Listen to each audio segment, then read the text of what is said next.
Alright. What's up, everybody, and welcome back. For those of you who watched yesterday's video about StarCraft 2's economy, today we're going to be looking at some games that actually show some of those features in action in gameplay. Now, these games were played on Greenert Mod, one of my favorite mods with a ton of awesome balance changes. But at its core, the main thing you're immediately going to notice is there's an 8-worker start, the minerals in the main are similar to Heart of the Swarm minerals, and the gameplay, as a result, flows very differently. Alright, let's get in there and check it out. Alright. What's going on, everybody, and welcome back! Today, we've got a very special series we're going to be commentating while talking about reduced worker starts in StarCraft 2, something that people will not stop asking me about lately. In the bottom left, playing the tournament finals of Greenert Mod, a heavily modded version of StarCraft 2, we start with 8 workers amongst about 50,000 other changes. We have me. I am in the bottom left. You can see I cancelled a worker there because I want to go for an 8 pool, the fastest possible spawning pool on an 8-worker start. My opponent, Boanaan, top right side of this finals. This was the Greenert Mod Jam number 3 or 4 or something like that. Played this about a week and a half, 2 weeks ago. It was a really fun series. And I figured, you know what? People keep asking me. They're going, oh, Pig, I hear they're changing the worker count in StarCraft. And I go, really? Where'd you hear that? I haven't heard that. And they go, everyone's saying. And I'm like, is there a source? Is this happening?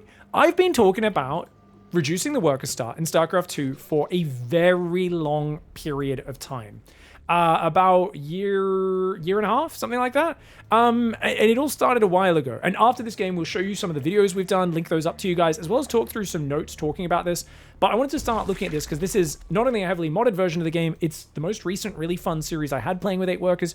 Pretty much every time I've played with 8 workers, either in the normal current version of SC2 or this mod, which I love this mod. It's so fun. There's so much crazy BS you could do.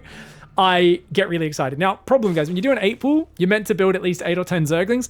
I was like, I forgot to build an Overlord because I'm not used to starting with 8 workers. So I've gone and built 6, and then I've done an extractor trick and built an Overlord, and I'm just going to go for a hatchery afterwards. And I go down, and then I'm like, wait, I should build a Queen, and this game is pure chaos. Now, luckily, I'm running into Boanaan, who we already played in the upper bracket finals, and he was playing really greedy versus me. I was playing a lot of hatchery first, and I said, dude, it's an 8-worker start. Aggression should be better the less workers there are. You can commit harder, and I am going to get in here. He's got nothing there. Keep in mind, guys, on this mod, a Queen is only 100 minerals, and the Queen is entirely redesigned. We'll talk about that more once I get into defending things with the Queens later. Only 100 minerals, has 4 lava per lava inject, so it's great in that regard, but it's super fragile and doesn't do nearly the damage the normal Queen does. We've already got 1 probe in here, and he's pretty screwed, guys. This should be pretty much GG here, right? You're in their base, but you can't just straight up fight that many probes with only 6 Zerglings. So I'm going to be playing the mining denial time. Pick off a probe, run around, go for this guy maybe that's behind, but don't go too far into the minerals, because if I do, I can get surrounded. I can fight behind the minerals because he can't surround me. But if I go in the mineral line, the probes can phase through my Zerglings, wrap around them, hold them in place, and gun them all down. But as it is, you can see I've already got massive damage. I'm trying to macro behind this. Hatchery's on the way. We're lava injecting, and we're trying to just macro our way out of it. Now, Boanaan should be dead off this opening. If you do a no-scout Nexus first against the earliest possible pool in the current version of SC2, it's game ending. In this case, it should be even worse than game ending. But because I only built 6 Zerglings, I haven't actually killed that much. And he can build 2 probes at a time. Problem, he's lost so much mining time. He can't afford to mine gas, and he can't even afford a cyber core right now. So he's basically just stuck chasing with Zealots, trying to recover his income. Meanwhile, I've got a bunch of stuff going on. Now, my Zerglings, one of them does die there. A little bit sloppy. But once again, I'm forcing more mining time. Hatchery's on the other side of the map. There's a Queen there, but I've forgotten to build my second Queen. My macro's failing a bit. I'm not that good. And look, I went in the mineral line and got surrounded. A big mistake. I thought, oh, an Adept's probably about to come out. Little did I realize the Cybercore hadn't even started. So if I kept these Zerglings alive, it would have given me much more profit than throwing them away there. Another one goes down. And of course, with only 1 Zergling left, the aggression's over, and I'm down 5 workers. But I've got a 3rd hatchery. Gas is on the way. I've got a 2nd Queen building. We're injecting our natural, and his Cybercore's not even finished. So it's a while until I need to deal with anything like Adepts. So let's talk a little bit more about Greenert's mod here before we get into, like I said, I've got a whole document. I want to talk to you guys about the worker changes and how impactful these are. But I just want to show you a really fun series. One of the big things we'll be talking about is the skirmish phase and how I love lower worker counts because slow Zerglings versus Zealots, drawn out, extended early game interactions with Reapers dancing around against single Stalkers or Adepts, and just all that light harassment does drag out a little bit longer. When you don't start with 12 workers, it's easier for one player to commit hard to aggression, take their gas much earlier, delay their expansions, or take an early pool or an early proxy gate, and then basically force you into a bit more of fisticuffs, a bit more of a punch back and forwards very early on. Now, he's going to go for a counter pressure, guys. We've got an Adept 2 Zealots coming across the map. As I said, Queens only cost 100 minerals, and they do 4 lava per inject. An amazing macro unit, but they are light units. Look at this. They're much faster off creep. Do you see that, guys? Much faster off creep. Only 125 hit points, so they've got 50 less hit points than they normally do. Not only that, their transfuse is kind of like the campaign transfuse. It's like a mini heal, right? Only costs a couple energy, but only heals like 25 hit points over 5 seconds or something like that. So these guys, they also do a bit less damage both versus air and ground. And look at that, the Adept comes in. Zerglings will surround. But you can see if the Queen gets hit by the Adepts, they take massive damage. So 4 Adepts, I think it's 5. I think 5 Adepts can one-shot a Queen, 5 or 6 Adepts. Your Queens are not the tanky one-size-fits-all defenders that they are in the current version of StarCraft 2. And I love that, because I think one of the most uninteresting parts of Zerg is a lot of the time, in many early game situations, your best strategy is get 3 mineral lines up, make 6 to 9 Queens, depending on the matchup. That defends your Oracles, it defends your Adepts, it defends your Hellions, it defends your Banshees. I much prefer the kind of StarCraft 1 style where you're trying to use Zerglings to try and surround Vultures with speed, or trying to defend a Marine medevac fireback pressure with Zerglings or some early tier 1 Hydras and that sort of thing. I just really enjoy the kind of units to defend rather than Queens, whereas StarCraft 2, the early game is all about that Queen defense. We do get a Pylon. We're going to run away, though. Not enough to overwhelm 2 Adepts and a Stalker. But a Pylon's a good snipe. Now, my opponent's still only on 1 gas there. He's taking a 2nd and 3rd gas up here. Twilight Council goes down, as well as a cannon on the 3rd. But I am going to try and keep the momentum going. You can see I'm going Lair, but I'm also going 3 gas Roachhorn. I'm going to try and get out a lot of Ravagers and a lot of Lings, and I want to bust him. Why? Because I've seen no Stargate. And no Stargate, to me, says, well, if you don't have Oracles, and I surprise you with a big commitment to Ravager Ling, while these guys keep you distracted, this could be amazing. So we come in, trade a few Zerglings for 3 probes. We almost get a 4th one, but we better get out of there. Don't want to lose too many of these Zerglings. But we're keeping him pinned. The Roaches are building. 9 Roaches. We're going to start turning all the gas into Ravagers. Mass Zergling building behind that. So I think it's a total of, is this 13? About 13, 14 Roaches. But he's going to push forwards. I've got to keep him distracted. I don't know that he's out there right now. And this is a very interesting thing. Queens should not be that easy to kill, says chat. Well, if you're paying 100 minerals for them, I'm very happy for Queens to be that easy to kill, because it means I get other advantages elsewhere that are more exciting than a unit that is basically locked to your creep spread, which is why I enjoy these changes a lot. The Ravager does take big damage. He's going to snipe it. That's a good Ravager snipe. That was really well done. Luckily, I should be able to deal with these Adepts, but not all of my Zerglings are chasing them. He does get 1 drone there, but at least the Zerglings will take care of the other ones. These Adepts are out there. The Ravager Ling encroaching on his territory. He's trying to get up to Blink, but he's not there just yet. So Zerglings will be good. Roach speed's finally starting. Trying to get in here. I'm only on 40 drones. I'm down 13 workers on the Protoss. He's kind of gone back to that economic focus as a way to recover after that early damage from the early pool. He's been on the back foot for a long time, but I realized, you know what? Let's not chase up that ramp. Let's drop some biles, pick off a few Adepts, try to bait him into these biles if we can. And as he pushes forwards, maybe the Zerglings can wrap around, but we're going to be careful chasing into the cannon. Cannon adds a lot of firepower. The Stalker count's good. We're going to drop some biles to try and take care of the cannon. Is it worth pushing it? I decide it is. It's a dangerous choice, but the wall-off is breached. There's no force field to try and distract me there. We're going to drop some biles, trying to trap both the probes and the Stalkers in that main base. These 3 gateways getting depowered would be massive, though. We can hold the ramp on the low ground. The Stalkers are going to move down into it. They're going to try and break out. The Roaches are there. The biles land. He's going to tap out. And that is going to be a nice, clean game 1. Early pool against Nexus first. Probably should have been game ending if I didn't mess up my build and not build my Overlord on time. Just to show you guys that opening again, guys, I want to show you exactly how bad this was. This is like part of what happens when you play a different worker start, a mod you haven't really practiced many games on. You go, oh, I should 8 pool. He's not been scouting. And I just completely forgot the Overlord here. And I was like, I thought, actually, I didn't even think. I thought about it. I was like, you know what? Maybe it's worth not building the Overlord, because that might slow my Zerglings down. Obviously, it was the wrong call in hindsight, but I wasn't sure. Do I stop at 8 drones? Do I stop at 9? Do I drone to 11 with an Overlord? Like, I was like, what do I do here? And in hindsight, I got to this point, and I knew I'd screwed up. I went, oh my god, I could have squeezed an Overlord in, and maybe it slightly delays 2 Zerglings, but then I could actually keep building things, and it would have been way better. What's interesting is you're only at 9 workers in the main. He's at 14. So committing to early aggression takes a much bigger chunk out of your economy. Hits a lot harder and faster, but it takes a much bigger chunk out of your economy than in current 12 worker starts. Likewise, for instance, if you take a gas early as a Terran to go for a Reaper expand, which most people do when they play this mod, it massively slows down your command center versus if you just went for a Barracks, into a command center with no gas and just used a few Marines and maybe a bunker to defend.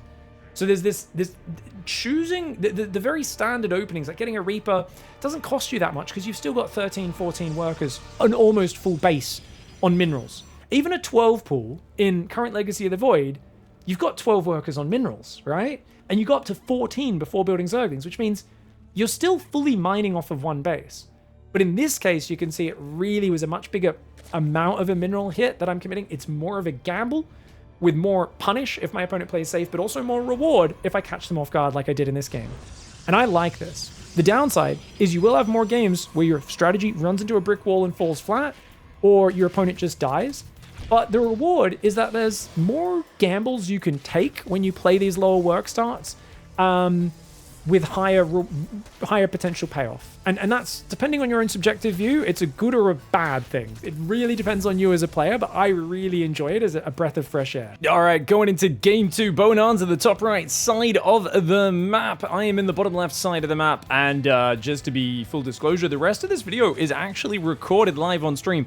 But I got a raid from Artosis, and my chat and my text-to-speech was filled with Mario Erotica and giant ASCIIs of Artosis gooning and all sorts of other weird stuff. So the first 2 minutes of this game was an absolute mess, and as a result, I think we'll cast this one here from the editing suite, and then we'll go back to the live broadcast once I actually go back to focusing on the game about 2 minutes in. But this was an awesome game. This map is Fear and Faith, guys, one of the new 4-player maps in the Team Liquid map contest. There is this monorail, which only workers can move through, that transport your guys from different areas. It gets you around. Because it's a 4-player map, one of the big problems on 4-player maps is players could not scout very early in the early game. And that really hurt a lot of players. But on this map, because you can go directly and you don't have to go through the middle of the map and go up and down these ramps, you actually can scout your opponent's locations if you choose to work a scout much earlier. There's also a smaller one that goes from this base just up here to this base. So you can follow these monorails around. Now, in this game, I decided, you know what? I'm going to go for a kind of in-between pool. We'll do, like, I think this was like a 14 pool or something. I think, you know what? He's not going to be super greedy. I'm going to try and do like an eco build. Maybe get, 4 to 6 lings to do a light pressure, but there's no way he'd be crazy enough to go Nexus first 2 games in a row after how much damage he took in that last game. Of course, I forgot. I am playing Boanaan, who is an actual psychopath who is like, yeah, bro, I'm going to take your Nexus first. No worries. Now, part of the reason Pool First is so good on this mod is queens are only 100 minerals. They have 4 lava per inject, which gives you a massive reason to build that queen early. Instead of spending 175 minerals in the current version of Starve, you get it for 100 minerals, immediately start injecting, and you can build some Zerglings to potentially scout or do harassment damage, which is pretty nice. So I've come in now. I think I've seen the Nexus first. Indeed, I have. And I say, well, you know what? I might as well squeeze 4 Zerglings out and a queen for only 100 minerals. Might be a bit overpowered, that. That queen for 100 minerals feels like cheating. But then you've got to remember that queens do die to Adepts and Oracles very easily. They're much faster. They're more mobile, but they're just not the big tanky meat sacks with the giant crazy transfuse that they have in the current version. Gonna gas steal there to try and take control of that, and the Zerglings will head across the map. We're gonna go for a gas behind this one as well. Oh, wait, where is that gas? Oh no, that's the extractor trick, isn't it? It's the extractor block, I should say. Now, Boanaan, he's completely blind. 4-player map, has not scouted at all. Nexus first into full wall. Dude, the greed knows no bounds. But it's cross map. Takes me forever to get over here. I didn't do an 8-pool. If I did an 8-pool, man, I would have destroyed. This gateway would be dead. I don't even know if you'd get the wall off up. But instead, we are doing a macro build at home. We've got 2 queens, 2 hatcheries. We're going to take a 3rd hatchery as well. So, I mean, I'm pretty economic as well. But I'm already down 8 drones. So even here, the difference between a pool first and a Nexus first is pretty extreme. I mean, don't get me wrong. Protoss does tend to build economy pretty fast, especially when they're only on 1 gas like this. Like, he doesn't have any tech. He's just focusing on his minerals. So he's doing a super economy focused build. The Zealot's going to come out. Are we going to fight this? 4 Zerglings can beat a Zealot if they have a surround, which we do have here. And, oh, good micro on the Zerglings. Can we get him? Can we get him? Yes! Yes! All right, the Zerglings do take care of him. And that gateway is going to take massive damage. I'm not going to try and run the lings away. I figure, whatever, let's just damage the gateway so it can potentially go down later. Got it down to 175 hit points here. He's going to chrono some Adepts now. And, oh my, what is this? Adept attack coming out here. It is a proxy 3-gate by the looks of it. Now, I've done a little bit of aggression there with a few Zerglings off of pool first. I was not expecting that much commitment here. We're trying to get a 3rd hatchery up. Remember, guys, these queens are much weaker than normal StarCraft 2 queens. 125 hit points, but they have a light tag. They disappear to Oracles and Adepts. You cannot rely on them like regular queens, but they are only 100 minerals. They're much faster off creep.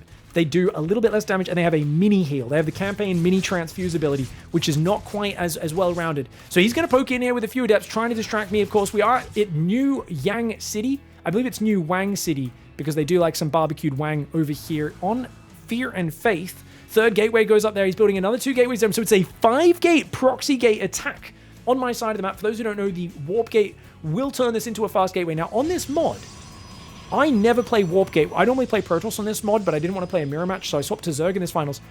I actually don't like playing Warp Gate, guys, because if you don't get Warp Gate, there is a whole set of upgrades that make Zealots get like a crazy boost to their shields after charging for like 3-4 seconds. I think it's a 3.5 shield boost. Adepts can attack air units. Stalkers get like turned into like an Omega Dragoon, where they have extra range and hit points and this sort of stuff, but they can't blink anymore.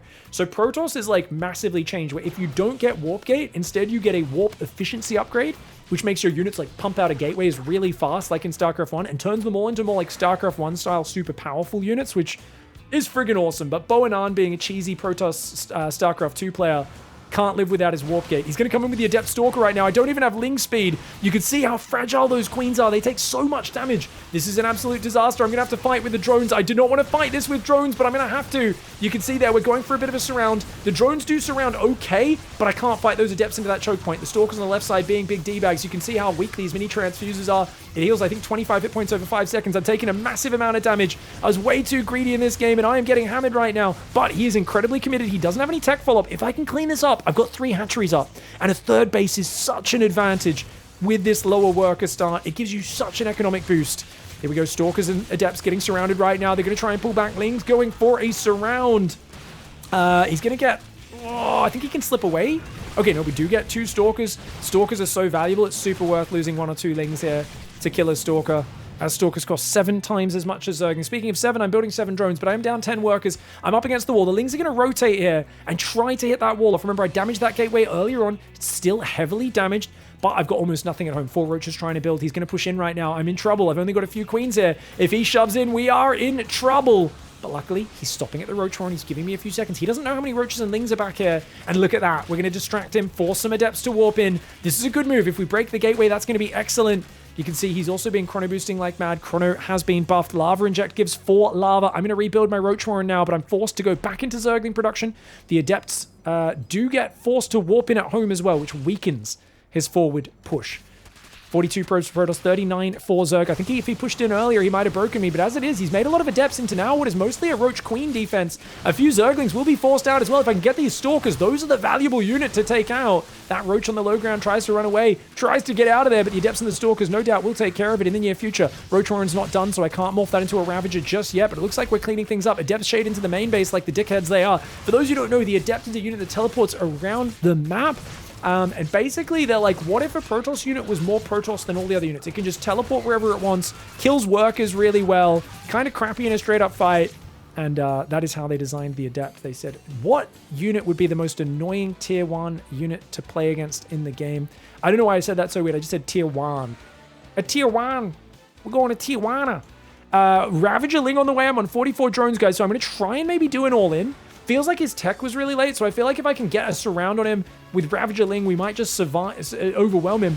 Ravager Ling, we got him in the last game with as well, so it's kind of like our one-size-fits-all solution to overly aggressive Protoss, but we let him slip back inside the wall. Only 1 Stalker goes down. Lings are going to pull back. Adepts going to the left side as well.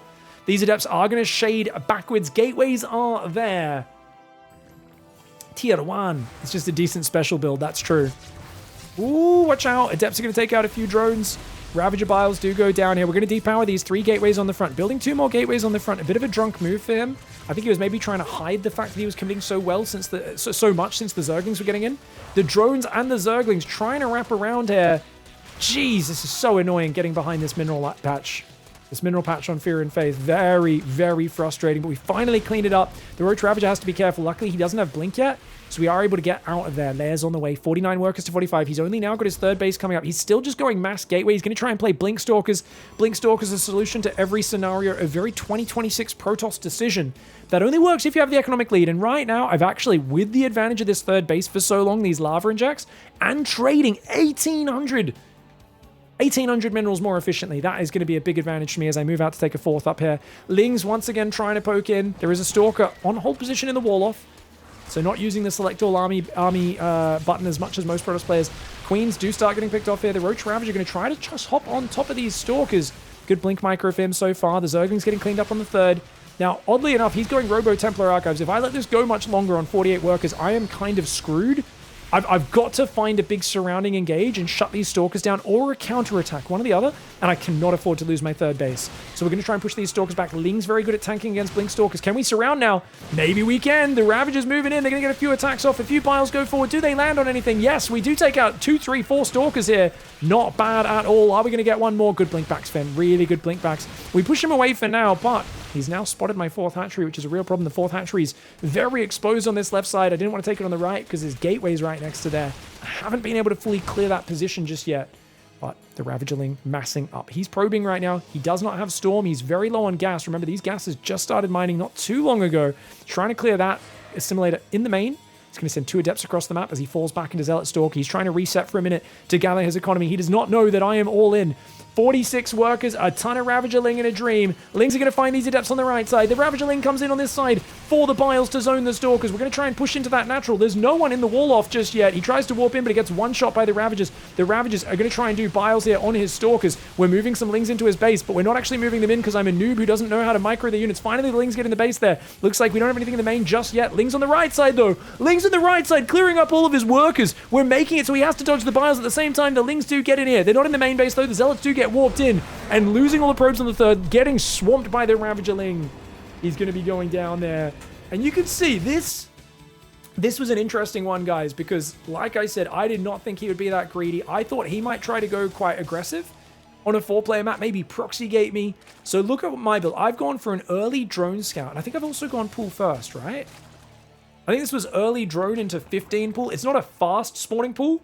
But I figured the earlier I get a queen out, the better. My drone went through the monorail, just in case you guys didn't see. The monorail is friggin' awesome on this map. Look at this thing. Only workers can fit through these worker-only paths. Nothing else can. So we scouted around the edge of the map. We just went past a PC bang. There's a little PC bang down there. Very nice. And we scouted him being really greedy. So I still committed to a bunch of Zerglings, thinking, ooh, Nexus first. Even on a 4-player map, probably can't defend. But I think he was clever to build his wall off. I only built 4 Zerglings. If I kept committing to Zerglings, I maybe could have torn this down. With just 4 Zerglings, not necessarily. And yeah, we end up basically going, okay, I got to go 3 hatchery to recover. Because he has such a massive economy boost off of his early game, I feel like he actually could have killed me with this all-in. If he had actually kept committing up the ramp when he had the advantage, instead of stopping to kill the Roach Warrant, I think it's game over. And that's kind of the gamble of build orders. I've played like an overly conservative, like what would you call this? An overly conservative drone scout plus pool first, and he's gotten away with the greediest build possible on the big boy map. This gives him an advantage, and he's clever strategically to then try and kill me with that advantage. But I love 4-player maps are also another thing which I'd love to see more of, and I love that we're testing these in the Team Liquid map contest right now. But I think this is a really cool game for showing how impactful the openings are and how much choice there is on those openings with 8 worker start and 4-player map and 2 players who are both kind of trying to read each other's minds and gamble a little bit here. All right, guys, going to the next game. By the way, I've won 2 games, but I just remembered, guys, because I lost the upper bracket finals, I'm actually already down a game in this series. So Boanaan only needs to win 2 games. I need to win 3 games in this series. So now it's kind of, you know, I'm still in a good spot. Obviously, I only need 1 more game. He needs 2. But it's not as good as it might otherwise look, hey. Okay, so he said early pressure is just better in my experience. I gotta say, I don't think Nexus First is any good here. And he actually got in a really good position off it. I just think he failed to push as hard as he could have in that game. And I'm kind of going, are you sure? Like, I think definitely when we're figuring this game out, attacking is better because we suck at this game. We don't know this mod that well compared to regular StarCraft ladder. We are basically inefficient at defending things. We're not that good. Attacking is usually easier than defending, so it kind of makes sense. And I'm going to go for a 14 pool. Once again, a conservative opening, but after, you know, some early pool aggression game 1, a little semi-aggressive build last game, he's going to play a bit more conservative with a gate gas. Remember, if you take gas before expansion, it does massively slow your expansion down off an 8 worker start. And we'll see exactly which way we go in the next few steps. Drone's going to move down for that expansion. So we're going to go expansion before queen. I actually don't... Is that the play? Yeah, I mean, we've already got a full mineral line, right? Almost. 15 workers. I think if we can go hatchery and then not delay our queen too long... 300 minerals on this mod for a hatchery, by the way. None of this 275 minerals silliness. One more drone does go down, and then you can see I need 100 minerals for the queen. So that extra drone is probably a slight mistake. No, it's pretty close. Start the queen, queen, queen, queen, queen. Okay, so the queen goes down immediately. Remember, getting that queen injecting as early as possible is massive. It's a huge, huge boost here as well. And we've got a zealot building. Gas goes down there as well. Zealot building, so he's going to do some zealot depth pressure. Double gas on one base, and he's second pylon directly next to the first pylon. He's like, I don't need to build buildings in the middle. I just want to have two pylons next to each other. Boanaan's a maniac. So he's going to be doing some cheesy business. We're going to send 2 lings across to try and scout. My first overlord sees what's going on. By the way, overlords are a bit slower in this mod because your worker count is slower, which means the builds take longer to get started. So the overlord has to be slower. Otherwise, it would get there so early, and it would kind of see everything that's going on and give the Zerg a big advantage with an 8-worker start. So just one of the small things probably should be changing with that. Zealot's going to move forward. And we do not have much ready for it. 1 queen's out, 2nd queen there. Remember, queens can kite against the zealots, but the queens have a light tag, and that means the adept will slaughter them. You do not want to rely on queens only to defend. You can defend with queens against just about anything in modern StarCraft 2, but in this mod, no, no, no, no, no. You will get punished. And he's actually going 1 base Stargate. Wanting to go into those early oracles as well, no doubt. Queen's are going to move down, but I don't want to fight a zealot in adept on its own. You can see these queens, though, much faster off creep. 125 hit points. Not adept. There's no way that commits. Oh, it commits! Oh no, huge mistake. Huge mistake for Boanaan. Not when he's down 0-2. He only gets 1 drone for an adept. That's a bad trade. You can see he's ahead on workers right now, guys, but he's on 1 base. We're on 2. So we've got 3 queens up now, which is going to help me defend. My Zergling's going to go into the base here. I've got another Zergling down there blocking his expansion. And I'm going to see, like, what are you doing? And I'm like, oh, it's just Oracle. Okay, no worries, buddy. That's going to give me plenty of time to build a Spore in the main base. Get one in the natural after a bit as well. I'm only on 18 workers, though. So building a Spore Crawler on only 18 workers is actually such a big amount of economy. Like, that's actually so much minerals to kill a drone and build a Spore right now. But I kind of just have to do it unless my queens are perfectly positioned. I could probably have been greedy since I have 4 queens and just get my queens in position to intercept for a little bit. But by the time the second Oracle arrives, I'll definitely need that Spore Crawler on the natural as well. Zergling's going to come in yet again here. Boanaan moving across with Adepts and Zealots. All I've got at home to defend is queens. I don't have any Zerglings. All my lings are on the other side of the map. Oh my god, so we're going to run in, go for the probe, go after his mineral line at the same time. But of course, this is going to prompt him to dive into our base. This early game is an absolute trash fire, and that's exactly what I'm looking for. Is I figure he's being a bit aggressive. If I'm counterattacking, he can't put everything into the frontal push, and that's going to make it hard for him. The Adepts actually cancel the Shade, which is kind of a problem for him because the Adept and the Oracle can't get microed while my Zerglings are here. Link speed's now kicked in. We've got 5 probes. I am all over this finals. Get wrecked, Boanaan. I'm having none of it. I'm wrecking him. Bloody stupid Protoss player. Get out of my game, guys. What a noob. Some would say if you're just blatantly cheering yourself while commentating, you may have crossed a bridge of sadness that one very rarely can replicate in life. But I'll tell you guys, I once saw a guy actively patting himself on the back and going, yeah, you're a big, smart, cool, handsome guy. And I saw him in the mirror of a public bathroom, and he was like, you're so cool. You're such a cool guy. And I basically at that moment said, that's my life goals. I want to be that self-affirming, you know? That's what I want out of life. So I've been modeling my behavior on that random guy in that public restroom from many years ago. Oh no, we're out of position. Oracles are coming in. Uh-oh.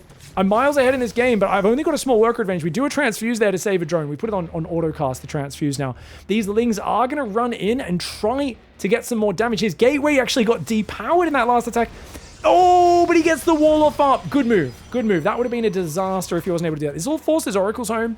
Now, I'm only on 2 base, but I'm sending a drone out, so I'm going to go for a 3rd drone up here, and we're in a really good spot. And I see a 3rd Oracle. I know he's got 2, and he has got a 3rd. So I'm like, oh, okay.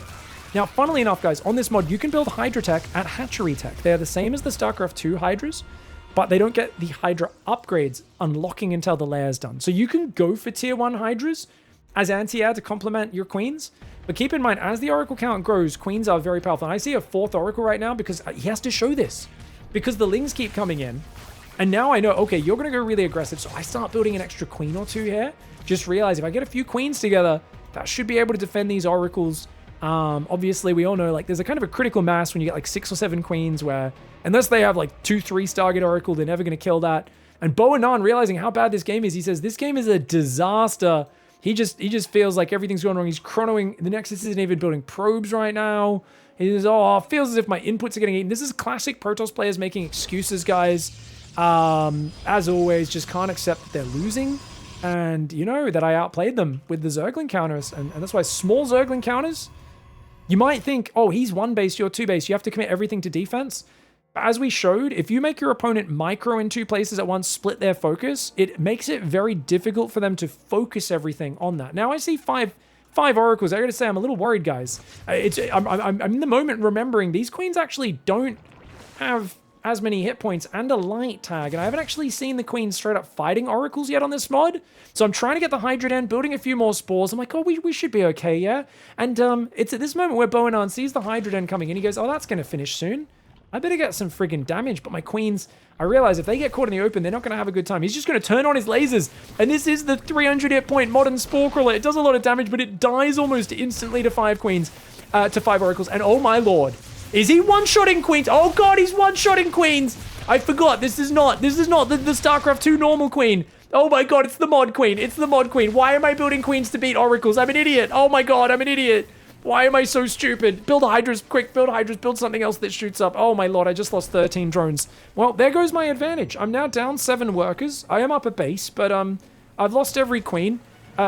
Normally you build a few extra queens, maybe 1 extra spore against 4 or 5 oracles. Guys, not on this mod! And I'm learning that the hard way. Hydras do come out and take out 1 oracle. Can they get a second? Oh, that's good. At least we killed a few oracles. Maybe we can work our way back into this game. And we're gonna cancel a 3rd. Get wrecked, noob. It's a kill, not even a cancel. I'm so much better than you, Boanaan. Get out. You are a dumb Protoss player. That's why you're building Adepts and Oracles. Maybe not. He's up 10 workers, guys. I really need to defend efficiently. Oh my god, the Oracles. Can we get him? Oh, we got another Oracle with the Hydras. But these Adepts are a real problem right now. The Hydras are kind of weak to these Adepts, but Glaives is not actually done yet. He's going into my main base. Oh god, oh god, oh god. Run! Run! Run! We're walling off with an Evo and a Spore there. He still kills 2 drones. Hydras are here. That was probably a pretty damn good wall off. I think that just saved like 8 workers. Otherwise, those Adepts would have stutter stepped through, killing them all. But, you know, we're alive. I'm up 3 base versus 2. I am down 7 workers, but that's okay. I've killed a lot of Oracles.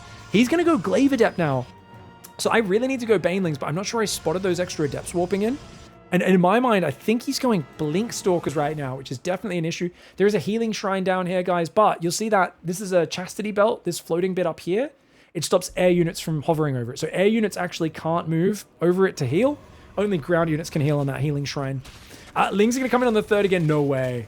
No way! I'm going to kill the 3rd again! Does he cancel it this time? Yes, he does. Good cancel.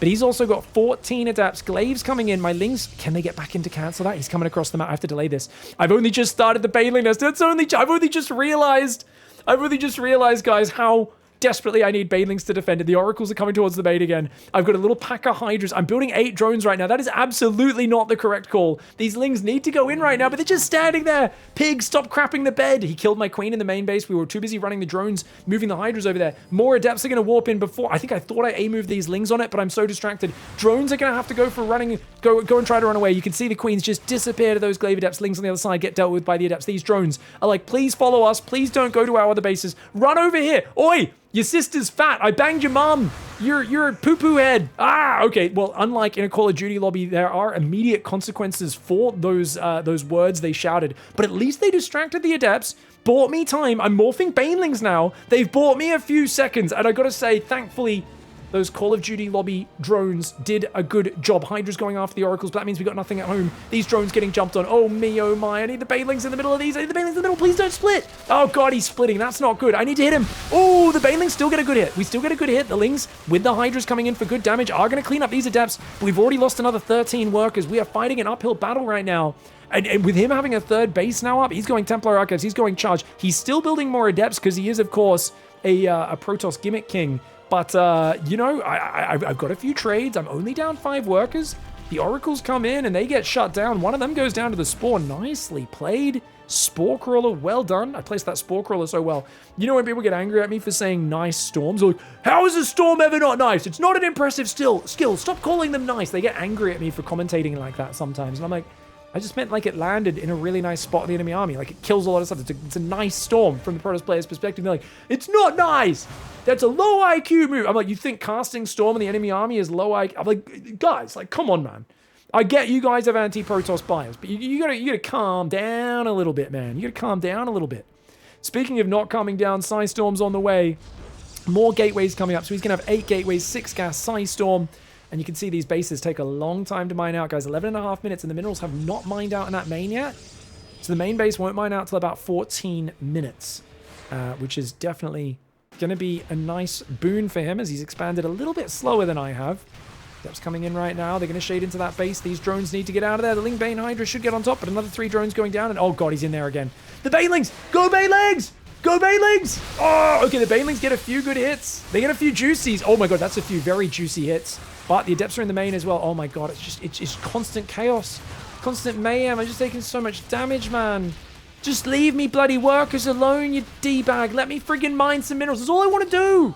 I just want to mine some minerals. Why are you killing 43 drones?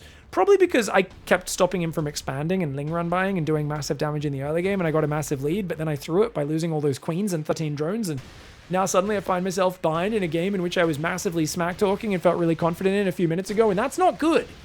That's definitely not good, but I do actually love the interactivity of this series. And I don't know how much is down to 8 worker start, how much is down to a mod with a whole bunch of crazy changes, and how much is down to Boanaan being an actual degenerate of a human.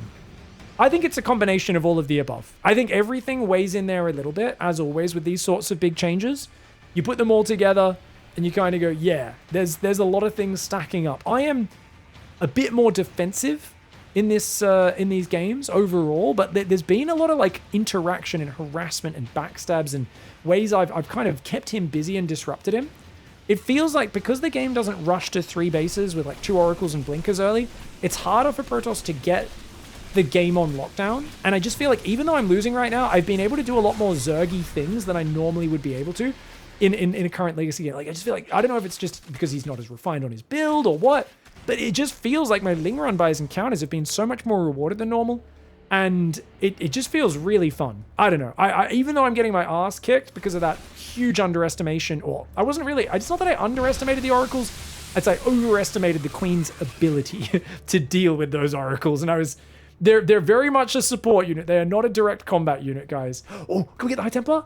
Oh my god, High Templar on creep. High Templar on creep. He doesn't see it. He doesn't see it. The Baneling's coming in for the flank. He's looking in the wrong direction. He's not looking. Get wrecked, nerd. Get wrecked. Oh.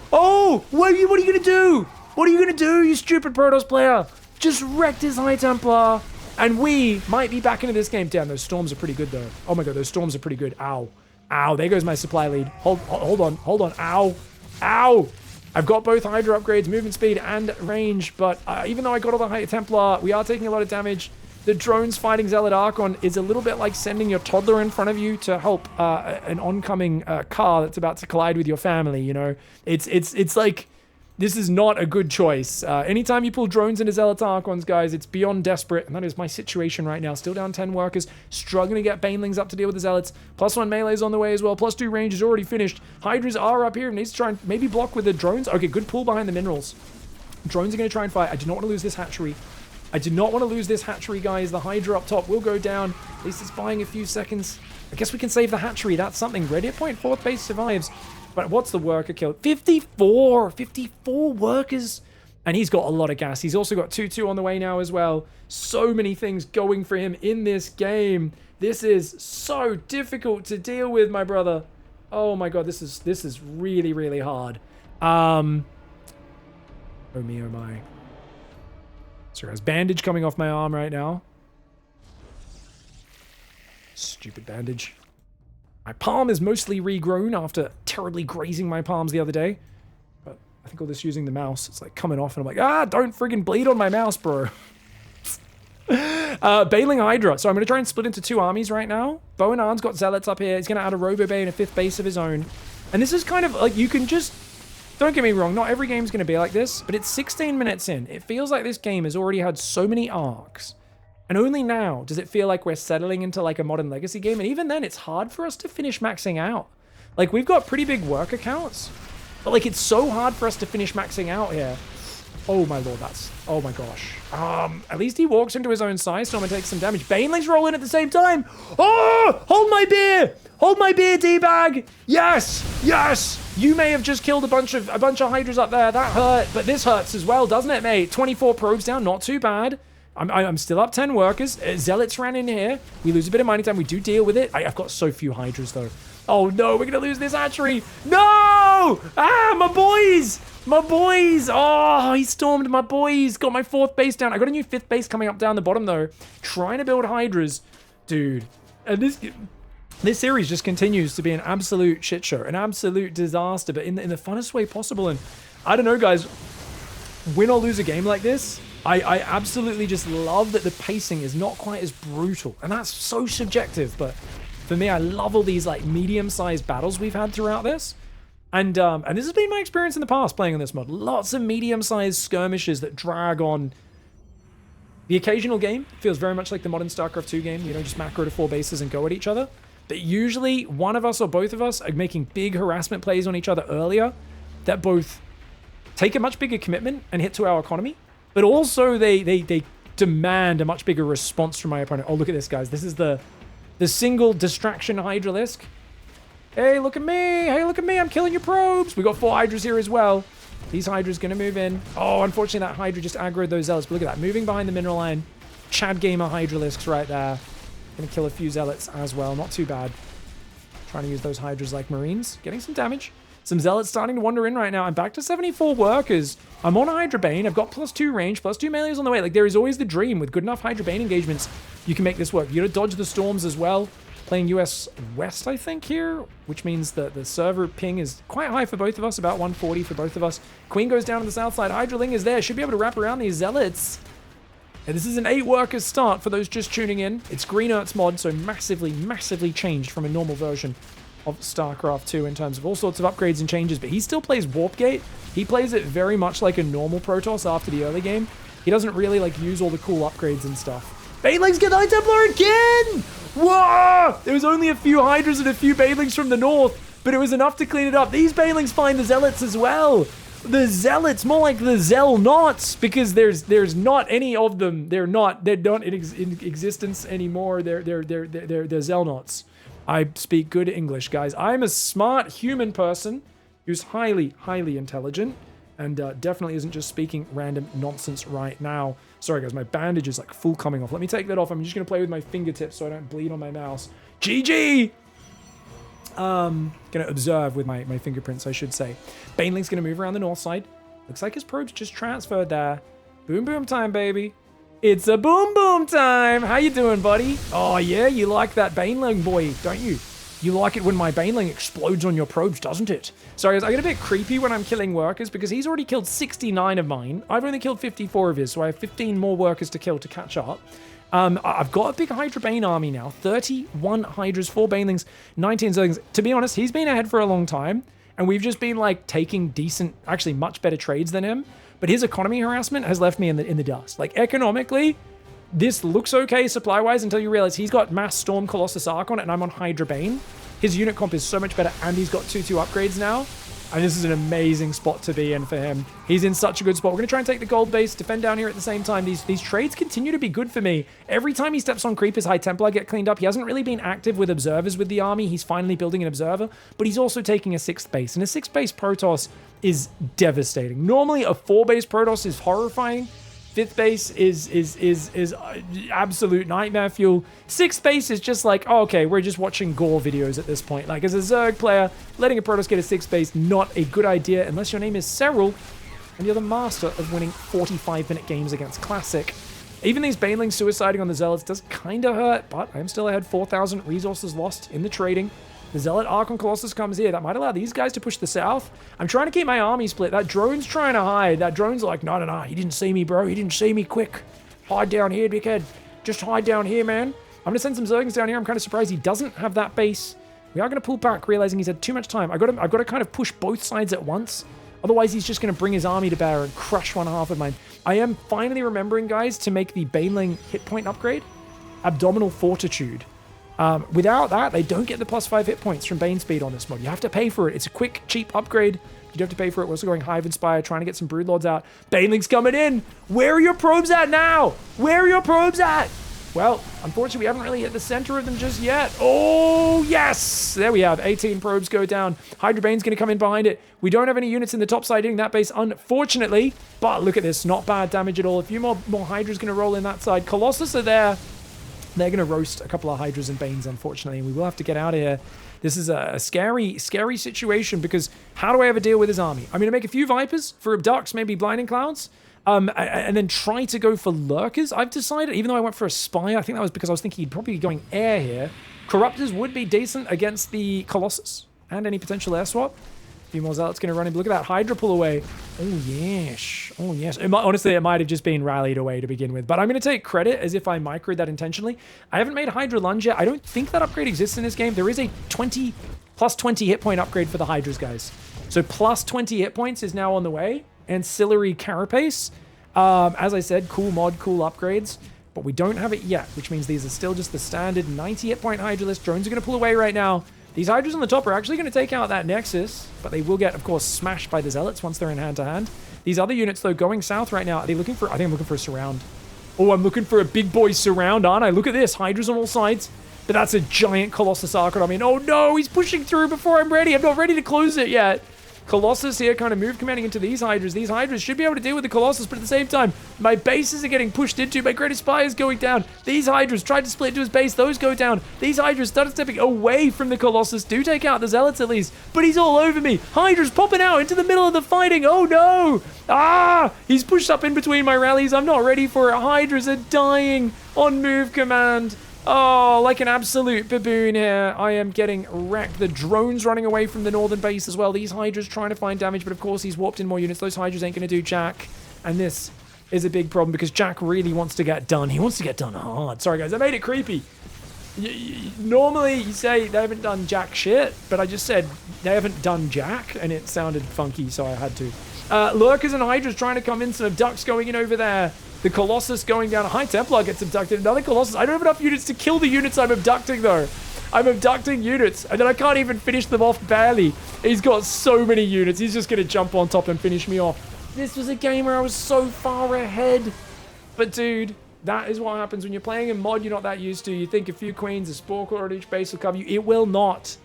Should have gone Hydras much earlier. I forgot I could build the Hydra den on Hatchery Tech. Should have built that there. Should have built a couple more spores rather than doubling down on the queens. But really nice game for Boanaan, which takes us to the ace match. All right, guys, going to the final game, the fourth game. Kind of the fifth, though, since there was already a lower bracket. Now, if you guys are wondering, why not show the upper bracket finals? Unfortunately, I was lagging really badly, and it was like kind of barely playable. It wasn't a very good upper bracket finals before this match, though Boanaan did just outplay me in those. With some good timing attacks, played a bit more dynamic here in this finals. And we are going to be facing Boanaan in the top right on lockdown. I'm in the bottom left, and we are going for a different... Oh, we're going to do a 10 pool. Okay, so I'm not doing an 8 pool, but I've said, you know what? He's being a greedy D-bag. Let's do a 10 pool. This is enough to get some pressure, keep the fighting on his side. I think I play better when the pressure's on his side. And I just had a feeling he was going to go Nexus first, and I thought this would be enough to get a really good advantage on that. And see how we go from there. So I should be droning up to 12 and then building an Overlord. I think this is a very easy build order, unlike the mistake I made in game 1 with the 8 pool. So we should just be building an Overlord on 100 minerals. 100 minerals, Overlord. Yep, Overlord starts immediately. That should time out well. Now, unfortunately for me, Boanaan is going gate on the high ground, and it's going to be gate gas. So that's going to be a much better build for him, as opposed to, of course, either a low ground wall off or a Nexus first. And I think it's wise of him to expand on the high ground, since it is going to be harder to get that wall off on the natural. That's already just one of those extra little decisions that actually changes based on these worker starts, where you can't wall that natural off nearly as quickly if you scout something coming your way. So I'm going to go 6 lings and a queen. Are we going to build 7th and 8th? No, I'm going to go drone. So I'm just going to do a 6 ling pressure. This is a little... I don't know. I kind of wish I went 10 zerglings here. Just feels like it might be a bit more well-rounded. Should be a drone heading to that natural momentarily as well. Yeah, we're going to move down just before 200 minerals. We should get there right around 300. And I think you want to go Hatchery and then Overlord next on 19 supply would be the way to do this. Hatchery goes down and Overlord, hopefully just before our lings arrive at the enemy bases. He's building a Zealot. Oh, him building a Zealot blind is kind of tragic for us, guys. Overlord does start. We will no doubt be droning behind that as well. We're on 18 supply, so the drones are going to start. The Zealot. Oh, get up, get up, get up, get him. Yes! We trapped the Zealot on the outside, guys. This is pretty decent, but only 2 Zerglings can fight him at a time. We didn't get a full surround. Oh, not exactly the fight I was looking for, but I figure I should finish the kill here. If we get the Zealot, maybe that opens things up. But then I realized I've only got 6 Zerglings, and I just committed them all for 1 probe. Oh, I gotta hide myself. I'm embarrassed. That's not what you do. I could have denied this natural for a while, guys. Adept hadn't even started, but I wasn't expecting a high ground wall off. I wasn't expecting a Zealot to get into such a nice tight little corner. And I was kind of in that mind of, oh, Adept's about to come out as if this is Legacy, but it's not. I throw my Zergling advantage away. And then I go, okay, you know what? Maybe if I can just defend with Queens and slow Zerglings, get a 3rd hatchery up kind of sneakily, this could work out pretty well, right? I can recover in the slow game while he overcommits here. So I'm going to go take a 3rd. Now, he's following me with a Zealot, and I'm like, dude, that's fine. I don't have any, like, much defense, so I'm happy for you to get distracted over there. I can cancel that as needed. No worries. And, of course, I'm just kind of chilling here, doing my macro. Uh-oh, 2nd Zealot's arrived. I sure do hope that I noticed that there's a 2nd Zealot there, because 1 Zealot you don't need to cancel against. 2 Zealots, you really need to cancel the hatchery. That's 300 minerals down the drain, guys. I want to hurt myself. 225 minerals could have been refunded if I canceled that. The drone could have ran away before the Adept got there. I am now in a place of eternal pain and hatred. But I'm going to sneak some Lings across the map. Unfortunately, the Adept catches them, which is really unfortunate there. But we can run past, cause a bit of a distraction. Remember what did so well for us in that other game? It was keeping him on the back foot with the Zergling run by. So let's try and replicate that here. So I go right to the middle of the mineral line, which is way too ambitious. We should have been attacking from the side of the gas. We get surrounded. We lose them all for nothing. I have to do a double extractor trick to try to build more Zerglings, but I'm already on supply block from an Overlord. I mean, this is an absolute disaster of an early game. Adepts are in the main base. Thankfully, they turn to attack a Queen. But wait a second, Adepts beat Queens because they have a light tag. Thankfully, despite losing 2 Queens, we are going to be able to surround all these units, so at least we'll be able to kill them. Are we going to at least save that weak drone? No, we're not. We're not even pulling back weak drones here, guys. This is a bloody bad early game. Oracle's on the way as well. A cascade of mistakes here after throwing that previous match from a significant advantage. No doubt, maybe a little tilted after that. And I've now had to way overbuild Zerglings to defend. At least he doesn't see these Lings coming. Maybe we can get some damage. It's such a massive commitment to Zergs. We need to get these in the base. Don't you dare. Don't you dare wall off right now. You don't know these Zerglings are here. No!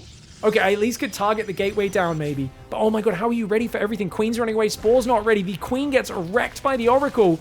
Ah! This is a disaster, man. He's going after my Spore Crawler now as well. Okay, at least the Spore Crawler does finish. Unfortunately for me, he's watching and he runs away from that. The Adept will go down here, as will some of these buildings. Let's see if we can tear these gateways down. The gateway wall-off emergency is pretty nice here for Boa, though. Boa doing a really good job. Cancels that gateway to get a partial refund. Pylon wall is here. This Adept is picking everyone off one at a time. And the Oracle arrives back as well. Another pylon gets cancelled. Doesn't really matter that I'm in now, though, as there's no energy recharge, in case you guys don't know. The Oracle kills most of them. And the probes in the pocket are going to stack up. We kill one. Can we get some more? Those Lings desperately need it, but they know with the Adept they are on a timer. They're on a timer right now. This is an absolute disaster. And we get only 2 probes in a bit of mining time. He's got glaives. He's got 3 more gateways. I am on 2 base, 36 workers with no next step on the tech. And I don't think I know about that Twilight Council, do I? Oh, I guess he built it on the natural, didn't he? I do know about the Twilight. We can maybe surmise that this is going to be glaive Adepts again. Without a 3rd hatchery, what can I do here? Maybe Banelings? I actually can't remember the rest of this game at all, guys. I remember that 3rd hatch not getting cancelled. That one hurt my soul deep inside. Roach Warren. We do go Roach Warren, which is the correct call. Roaches will be best against Adept Oracle. We'll see what happens. Oracle's flying in towards the main base. Queen's moving over to that side. But remember, 1 Queen. This is nowhere near the investment of a modern current StarCraft 2 Queen. It's only a 100 mineral unit. So you look at that, you think, oh, that's a big 175 mineral beast. She should defend this. No, no. So you've got to, whenever you play on a mod, you've got to change your expectation for what things do. And that's always really hard early on in a mod, which is why our reliance on Queens has been a bit too high. Also, our expectation from them has been a bit too high. Remember, they're great for lava injecting. Creep also spreads a bit further, but also slower on this mod, for those who don't know. So your creep is not as much of an APM heavy maneuver. as it is in the current version of StarCraft 2, which is cool. Gateway's going to go up down here, guys. We've got Templar Archives as well. A few Lings are going to go around for a counterattack. Roach Warren's done. I'm trying to build a Spine and a Spore. I see what's happening here. I need a Spore because I don't even have enough anti-air to beat the Oracles. Let alone the Roaches to deal with the Adepts, which have just started building. Ling's going to go for a counter again. His wall off, that's what I call a gaping opening right there. A maw.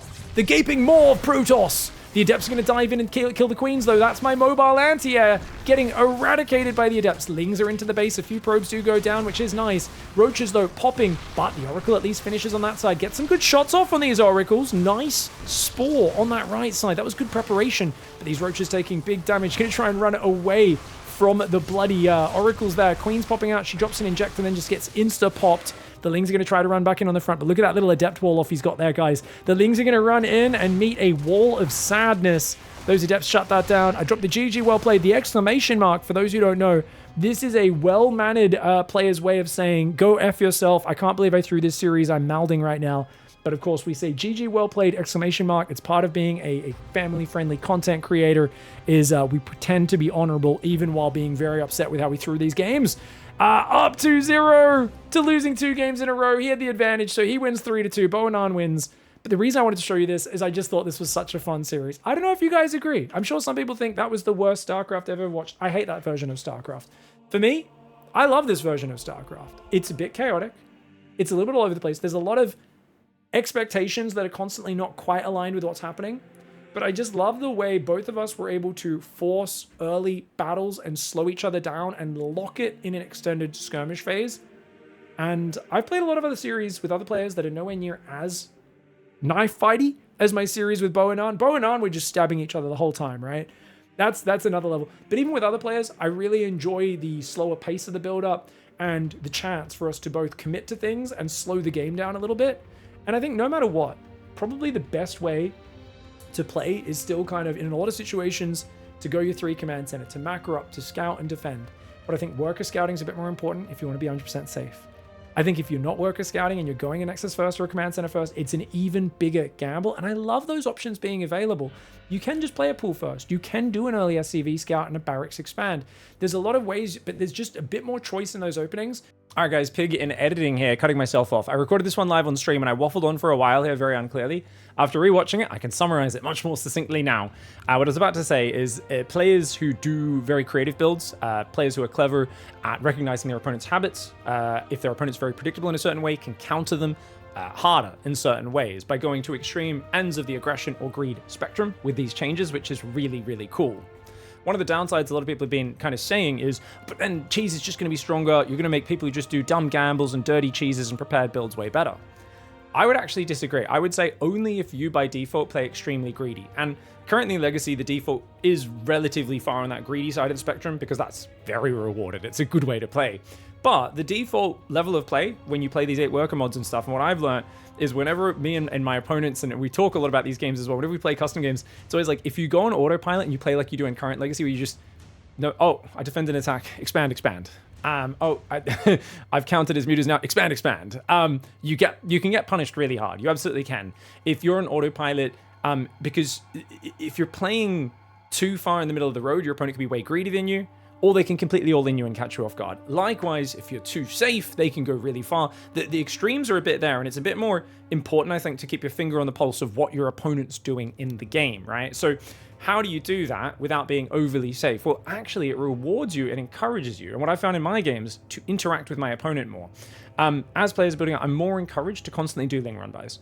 Because my own base doesn't build up in workers as quickly, I'm more encouraged to do that because I'm not missing as much macro at home, because I'm not already on 4 bases with 2 upgrades and a Baneley Nest and a Spire that all need to start upgrades on time and all these other things, right? So you kind of, it costs you less to interact with the opponent, but it also becomes more necessary because your opponent could either be going extremely greedy triple Nexus or extremely all in, and you need to kind of sniff those out. So doing Ling drops, going fast mutas to scout, doing Overseer scouts, microing them around, going for Adept harass, Oracle harass, getting drops in there early, committing to harassing your opponent, whether doing timing attacks or constantly getting in there and scouting and harassing.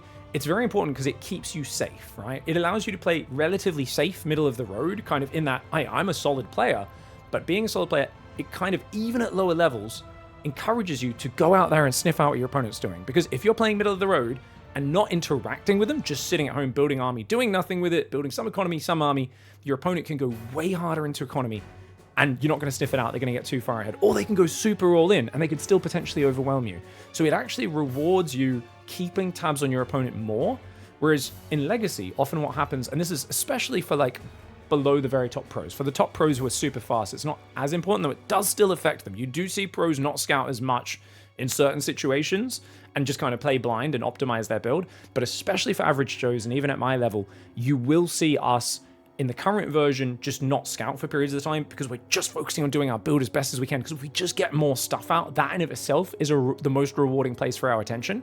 Whereas in this version, it feels like there's much more reward for you messing with your opponent, scouting your opponent, figuring out where they are on the spectrum of greed all the way to all in, and adjusting where you are on the spectrum to get ahead one way or the other. And it's really cool. If your opponent, scouts a command center building, it can often demand a big response. And then you can show people a command center, cancel it after the scout's gone, and actually pivot into an all-in. There's a little bit more room for these plays because rather than everything happening at such an accelerated rate, showing a third command center can bait your opponent into themselves being incredibly greedy as well. So there's just a lot more room there, I feel like, for the players to react to each other and adapt what they're doing to each other. It slows the mechanics down a little bit as well, especially when the game does drag out. That being said, if both players play very economic and they're just doing passive scouting and greed, scouting, greed, scouting, greed, you end up in a very similar situation to current Legacy of the Void. And it's only about a minute behind because 8 workers versus 12 takes 4 seconds. 12 seconds to build a worker, 48 seconds to build those workers. So I've noticed there are games where players play exactly the same as Legacy, and it's very much the same game. So it's really interesting. I'm going to do a video talking more about the main points people have brought up, disagreeing with me, agreeing with me, arguing with me about in our previous video. But a few of those are really interesting because there's a few things. We'll do that in a few days. Essentially, a lot of people saying nothing changes when you change workers and change economy. Doesn't change anything, just makes things happen slower. I think I disagree because I look at these games and I go, the flow is so different. The things we're rewarded for and the strategies and the metas we're nudged towards actually feel quite different in terms of the played experience. On the other hand, there's people saying, well, you're going to invalidate all of our experiences. You're going to ruin the meta and ruin the current game.